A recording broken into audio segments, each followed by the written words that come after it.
Hi, and welcome back to Own the Mirror, a space where faith and mindset come together, and we challenge ourselves to see beyond what is. I'm Detra, the author of Mindset of Me, I See Fishes, and this is where we get honest, intentional, and aligned with purpose. So let's get into today's conversation. Good morning, and welcome to the next episode of Own the Mirror. Let me ask you something. What's something you've told yourself so many times that it now feels like the truth? Not what somebody else has said, but just something that you may have repeated to yourself. So today's conversations, we're going to talk about the lies that you have told yourself. Hi, everybody. I am Detra, and I am the author of Mindset of Me. Are you ready to dive into the next episode? So here we go. Today's conversation is going to be a bit candid. We're just going to talk to each other. I remember growing up where, if you know me personally, you know that I always say that I've always felt different, not in a way that I can't, really explain out loud, but in a way where I felt internally different. So, little background about me. I was my mother's only child, and I didn't really have a relationship with my biological father. Now, don't translate that to I didn't want for anything, or I had lack.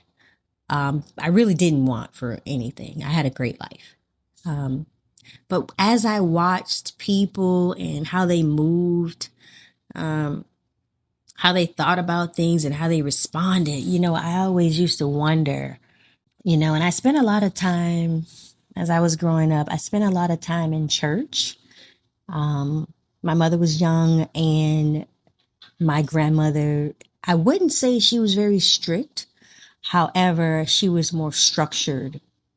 And so she knew, we knew that we would be in church. We wouldn't be watching TV Friday night at sunset or Sabbath, Saturday.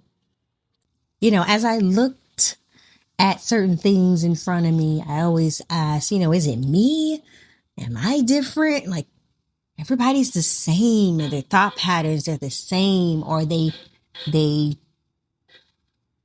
mirror each other in some way. And so I became quiet and just sat back and observed. I am a journaler.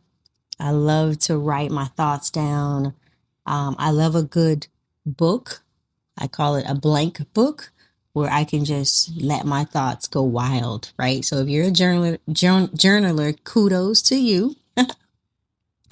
But I remember as a young child, I used to sit under my bed. Yes, under my bed. Let me explain. I had a raised day bed. You remember those day beds similar to a sofa? But mine was raised a little bit high. So as a young girl, I could actually sit straight up under my bed. And I used to take my book and just journal and just write and try to figure things out. What's wrong with me? I used to write down my thoughts and observe other people. Why don't I think like everybody else? I used to question myself, and why don't I move like everybody else?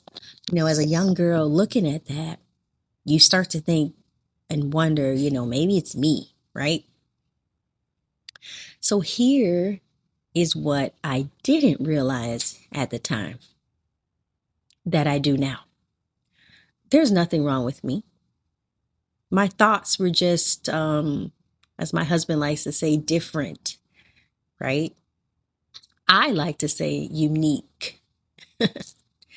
But when you don't understand your different or your uniqueness, then you start labeling it as a problem. And once you label it, then you start building your beliefs around that label. So now let's bring it to you. Let's bring it forward and apply that to you. How many things do you believe about yourself came from that one moment where you just didn't understand yourself? At least not at that moment, not yet. You didn't experience something. You gave meaning to it, and you repeated that until it actually gave that same identity. So, I like to apply scripture where it fits in our conversation. So the word says, I believe it's Romans 12. Yes, Romans 12. Do not be conformed to the pattern of this world, right? But be ye transformed by the renewing of what? The renewing of your mind. Now, what does that mean? Just because something shaped your thinking doesn't mean that it gets to keep shaping your life. Now, I'm going to say that again because I believe that somebody needs to hear that. Just because something has shaped your thinking, that moment, does not mean that it gets to shape your life.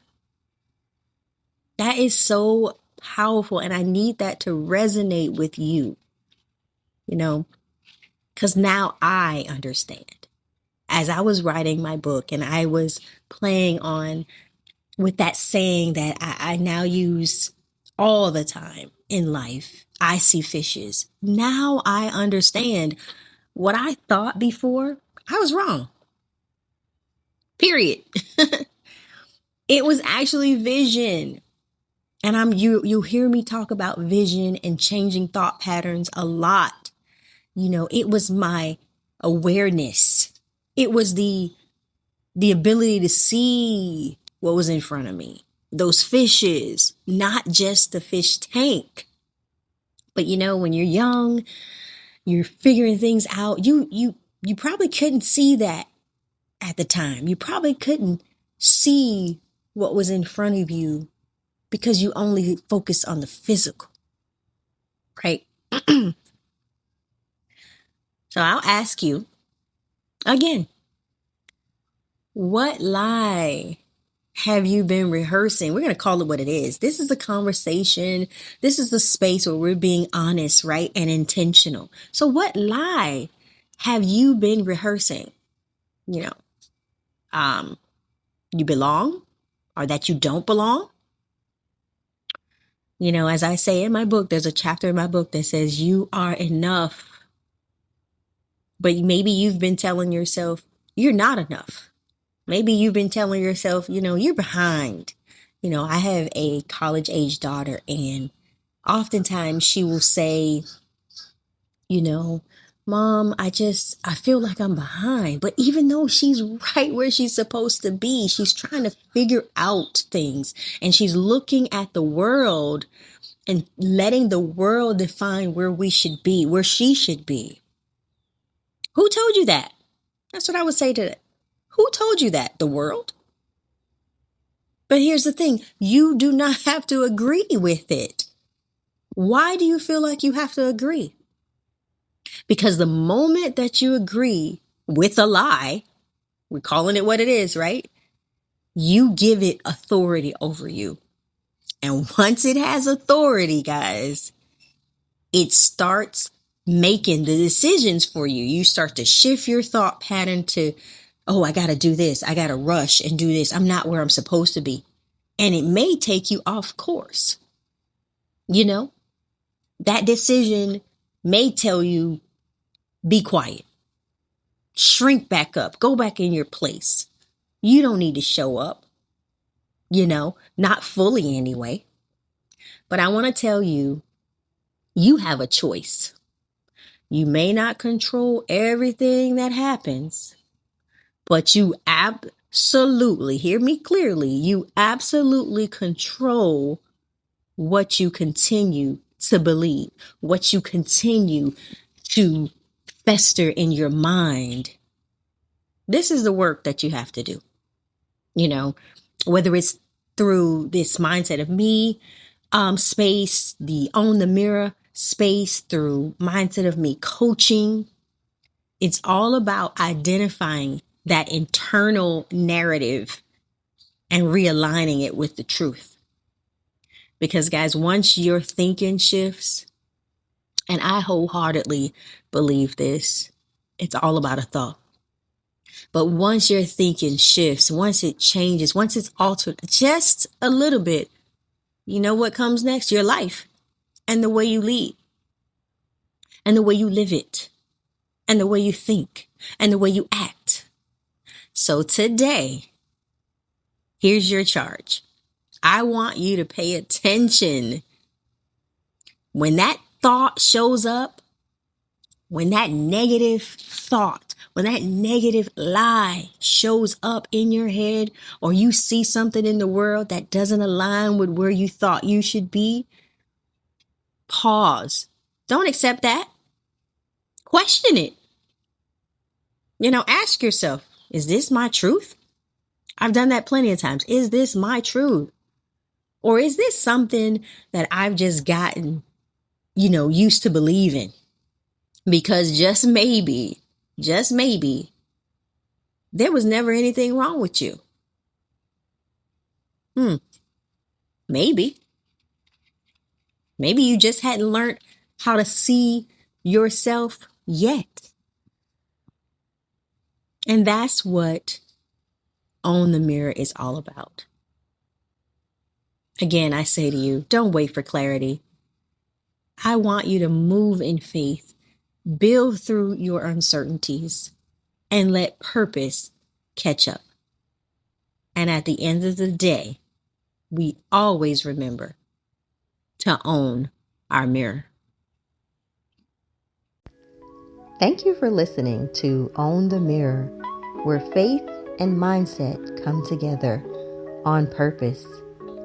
Have a blessed day, and I'll see you next time.